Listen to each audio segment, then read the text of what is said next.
देखो, तुम इस बात को मानो या ना मानो, लेकिन जब एक लड़की पैदा होती है तो बस उसको किसी तरीके से जी करके 25 साल तक पहुंचना है। उसके बाद वो औरत बन जाती है। लेकिन अपने आसपास के आदमियों को देखो जो कि 25 साल के 27 साल के हो गए हैं, लेकिन एक बार उनसे बात करते हो तो लगता है कि यार ये क्या आदमी है यार, अभी तो इसका बचपना नहीं ख़त्म हुआ है। वह एक आदमी के अंदर सबसे घटिया चीज़ अगर कोई लग सकती है तो यही कि वो 35 साल का हो गया और वो बच्चे जैसा बिहेव करे। ये सब मूवीज़ में देखने में अच्छा लगता है कि हाँ, अपने अंदर के बच्चे को ज़िंदा करो, बच्चे को ज़िंदा रखो। लेकिन नहीं अच्छा लगता जब कोई 20 साल का लड़का, 30 साल का लड़का आइसक्रीम के लिए रोता है। अच्छा लगेगा तुमको? Number 1, when you face more and more rejections. Rejection in the sense, तुम जब बचपन में होते हो तो तुमको एकदम राजा बाबू के जैसे रखा जाता है। कोई चीज़ तुम मांगते हो, एक बार ऐसे फ़ोन चला रहे हो, मम्मी से एक बार कह दोगे मम्मी खाना, बस 10 मिनट के अंदर खाना तुम्हारे बेड पे रहेगा। बस तुम खाओगे, उसी में हाथ धुल दोगे, हाथ धुलने भी बाहर नहीं जाओगे। एकदम राजा बाबू वाली ज़िंदगी जीते हो। लेकिन जैसे तुम बाहर निकलोगे ज़िंदगी में और किसी रैंडम लड़के के पास जाओगे, वो दोस्ती करने हाथ आगे रखोगे अपने सोशल स्किल्स अच्छे करने के लिए, तब वो हाथ ऐसे कर लेगा और कहेगा हैं बड़ा आए हैं, तब लगेगा यहाँ पे तुम्हारे घाव। जब तुम किसी रैंडम ऐसी लड़की से सोचोगे जाके अप्रोच करता हूँ और वो ऐसे मुंह बना के बात करेगी, आपका क्या नाम है? ये नाम है। कहाँ पढ़ती हैं? हाँ हाँ ये पढ़ते हैं। तब तुमको लगेगा यार कोई मुझसे बात भी नहीं करना चाहता।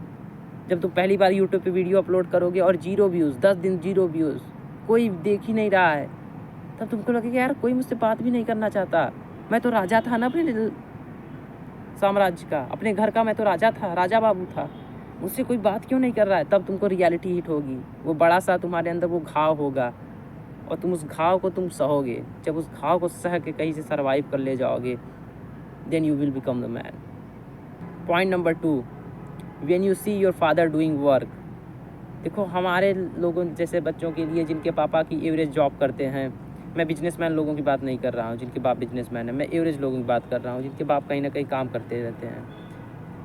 तो स्पेशली यूपी बिहार के लड़के, उनके बाप महीने में 1-2 बार आते हैं घर पे, और आते हैं तो एकदम तैयारी होती है कि आज पापा आए हैं, आज ये देंगे, आज ये खरीदेंगे। बिल्कुल लगता है कि हाँ कोई भगवान आ रहे हैं आज। घर पे आते हैं तो उनको एक गॉड की तरह देखा जाता है। हम लोग उनकी बात मानते हैं, मम्मी से कोई बात कह देते हैं, डांट देते हैं, तुरंत मम्मी कर देती हैं। और वो लगता है कि यार दुनिया का सबसे समझदार आदमी, यार कितना कूल आदमी है। जब तुम पहली बार देखोगे उस आदमी को काम करते हुए किसी ऐसे चूतिया आदमी के लिए जो, तब तुम्हारे उस दिन धक्का लगेगा कि यार ये आदमी इतना समझदार, इतना मेरा भगवान, जिस चीज़ को मैं भगवान मानता था वो काम कर रहा है। वो डांट खा रहा है, उसको कोई डांट रहा है, ए ये काम कर, चल ये काम कर। उस दिन लग जाएगा ऐसे जैसे कोई घाव मारा है यहाँ पे छुरे से। प्लीज़ एक बार देखो, अगर आप तुम्हारे काम करते हैं तो प्लीज़ जाके देख लो एक बार। रात को सो नहीं पाओगे, 8 घंटे जो इंस्टा भी चोद रहे हो ना, नहीं चोद पाओगे, सो नहीं पाओगे रात को। वो विजुअल्स आते रहेंगे, अपने बाप को देखोगे जब काम करते हुए। थर्ड पॉइंट इज़ तड़प, अपनी फेवरेट चीज़ को पाने के लिए।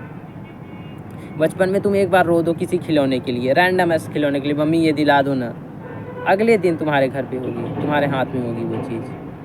लेकिन जैसे तुम बड़े होगे और तुमको पता लगे कि यार ये बाइक मुझको चाहिए, पापा से कहोगे पापा बाइक, और पापा कहेंगे नहीं पैसे नहीं है, तुमको लगेगा यार इतने पैसे तो थे, आदमी खिलौना तो दिला देता था बचपन में, आज बाइक भी नहीं दिला पा रहा है। तुमको लगेगा यार ये आदमी कुछ कर रहा है, नहीं दिला रहा है मुझको। उस दिन तुमको लगेगा जब तुमको रियलिटी पता चल जाएगा कि मेरा बाप चाह कर भी मुझको नहीं दिला सकता, औकात ही नहीं है उसकी। वो मुझको चाहता है कि मैं इसको बाइक दिला दूँ, दुनिया जहान की सारी खुशियाँ जो जो चाहते हैं उस दिला दूँ, लेकिन नहीं है उस आदमी के पास, औकात ही नहीं है इतनी कि वो मुझको दिला सके। उस दिन तुम्हारी फटती है। और जब तुम तड़पते हो उस चीज़ को लेकर के ना, ये नहीं कि पापा से रो करके 4 दिन खाना नहीं खाओगे और जिद करके किसी तरीके से EMI पे उठवा ले आओगे बुलेट, वो फिर वो छक्कों वाला काम हो गया। लेकिन जब तुम रोते हो उस चीज़ के लिए, अपने ऐसे जब रास्ते में चलते हुए अपने फेवरेट बाइक को देखते हो, कोई चूतिया चढ़ रहा है उस पर, और जब तुम उसको देखते हो लगता है बस इस बार एक बार ऐसे चाबी मार लूँ इस पर, बट नहीं मार सकते। जब तुम एक फेवरेट एक शर्ट, एक टी-शर्ट के लिए तड़पते हो, जब तुम एक चप्पल के लिए तड़पते हो और तड़पते रहते हो कि नहीं मांगूंगा, इसी पे पहनूंगा, इसी को तोड़ूंगा, और टूट जाएगा तो उबेने पाँव नंगे पाँव चलूँगा, लेकिन वरदान नहीं मांगूंगा, बाप से पैसे नहीं मांगूंगा।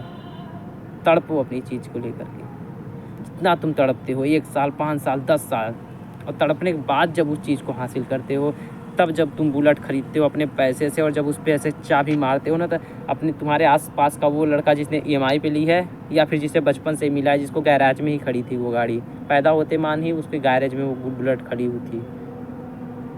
जब तुम जब बुलेट से चलोगे, सबकी गांड फाड़ते हुए निकलोगे तुम।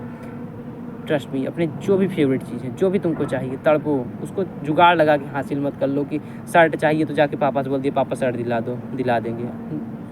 इतना तो पता है कि दिला देंगे, लेकिन तुमने क्या किया उस चीज़ के लिए? तुम कब तड़पो? जब खुद खरीदोगे तड़प के उस शर्ट को पहनोगे, जब खुद टी-शर्ट खरीदोगे, और जा करके 1 नहीं 10 नहीं 15 नहीं 10,000 की टी-शर्ट एक साथ खरीदोगे, तब देखना। जब खुद जा कर के इतना महंगे से महंगा जूता जो तुम्हारा मन करेगा वो खरीदोगे, वो फीलिंग होगी। तो अभी तुम्हारे पास कुछ भी नहीं है ना, तड़पो एक बार, उस तड़प को पाल लो अपने अंदर। जैसे कहते हैं ना, गुस्से को पालना सिखाते आप, वैसे ही मैं कहता हूँ अपने शौक़ को पालना सीख बेटा, पाल।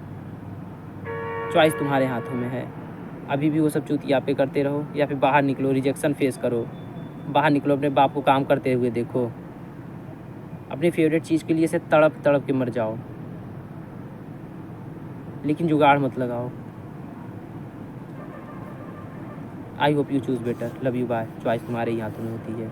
Love you, bye.